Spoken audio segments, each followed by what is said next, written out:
I sat in my dimly lit apartment, surrounded by the soft hum of electronics and the occasional buzz of a flickering desk lamp. The glow from my laptop screen cast long shadows across the room as I edited another urban exploration video, this time footage from an old textile mill I'd visited last week. Nothing too spooky, just the usual crumbling walls, rusted machinery, and the occasional raccoon that made me jump like an idiot on camera. It had taken me 6 hours to cut it down to a 12-minute upload. That's how solo work went these days, slow, methodical, but safer than working with anyone else. My phone buzzed. Call from Jason Lay, the screen read. I hesitated. We hadn't spoken in almost 2 months, not since our last fight, about the direction of the channel, about risk, about trust.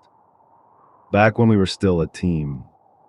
Back when it was Jason Lee and Mark Dawson, the dynamic duo of urban exploring across the Midwest. Our chemistry, real, our banter, unscripted, and our audience loved every second of it. Everything changed after Greystone. We spent 3 days inside the ruins of Greystone Psychiatric Hospital, once a state-of-the-art facility that closed decades ago. Massive stone walls, endless hallways, and tunnels running beneath the main building like veins. On the final day, we found something disturbing. Evidence of recent life, sleeping bags, food wrappers, tarot cards, and strange symbols painted on the basement walls. Not graffiti, deliberate ritualistic markings. Animal bones arranged in circles. Smells that made us gag, rotting meat, mold, and something chemical. Jason wanted to film it all, said it would be the most shocking video we'd ever released. I disagreed. I said we needed to call someone, the police, maybe even the feds. We argued. He called me paranoid. I told him he was chasing views more than truth. That trip marked the beginning of the end. In the following weeks, Jason started pushing harder, trespassing into restricted zones, filming in buildings clearly off limits, even sneaking into active construction sites. I stayed cautious, sticking to abandoned places with no security risks. Eventually, he left the channel entirely and started posting solo content under his own name. He explored nuclear test sites, boarded up prisons, and facilities with obvious biohazard warnings. His videos gained traction, but viewers started commenting, "This is dangerous, you're going to get hurt." And then came the video that broke us for good. He filmed himself wandering through a sealed-off biotech lab, wearing only gloves and a mask. There were warning signs everywhere: radiation, toxic waste, biological contamination. I messaged him privately, begging him to stop. He accused me of being jealous, said I was trying to ruin his success. We never spoke again. Now here he was, calling me out of the blue. I answered, "Mark, oh God, Mark, please." His voice was unrecognizable, shaky, broken, crying. "Jason, what's wrong? I messed up, man, so bad you have to help me. What happened? Where are you? I'm sending coordinates, West Virginia. Please come get me. Don't tell anyone, just you." The line cut off. I checked my phone. A message had arrived, GPS coordinates pointing to somewhere deep in the Appalachian Mountains. No town nearby, no roads, just forest. I packed my emergency kit, grabbed my car keys, and drove into the night. The drive took nearly 8 hours. My headlights sliced through the darkness as I followed the GPS deeper into the woods. By sunrise, I reached the clearing. There it stood, the Asylum. 3 stories tall, built from dark brick, its windows shattered or boarded up. Vines crawled up the walls like fingers reaching for the sky.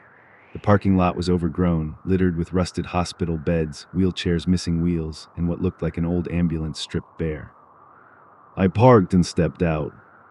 The air smelled wrong, damp, metallic, like blood and mildew mixed together. Inside, silence reigned. Dust floated in the morning light. I called Jason's name, flashlight in hand. Nothing.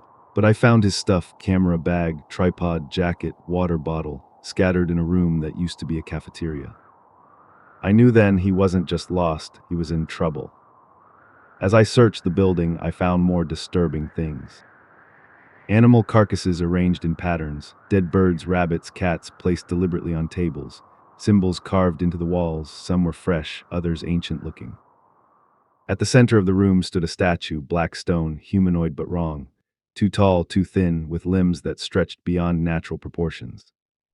Someone had been using this place for rituals, someone who believed in something older, darker. Then I heard it, a muffled sound coming from below. I descended into the basement, heart pounding. Jason was there, tied to a chair, legs broken, face bruised. He didn't look relieved. He looked terrified. "They'll be back soon," he whispered. "They can't find you here." I cut him loose, helped him up, and carried him outside. He wouldn't stop looking behind us.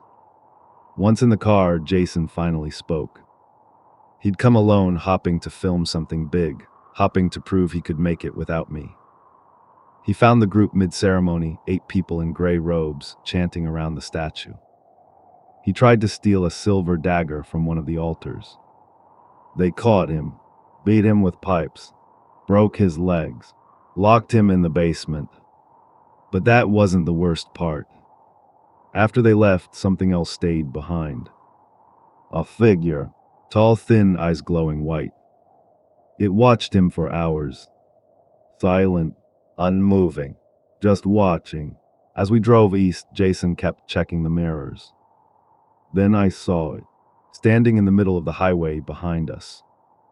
Still watching, still following. Those eyes never blinked, never looked away. Whatever they summoned that night, it wasn't done learning. And now it was on the move.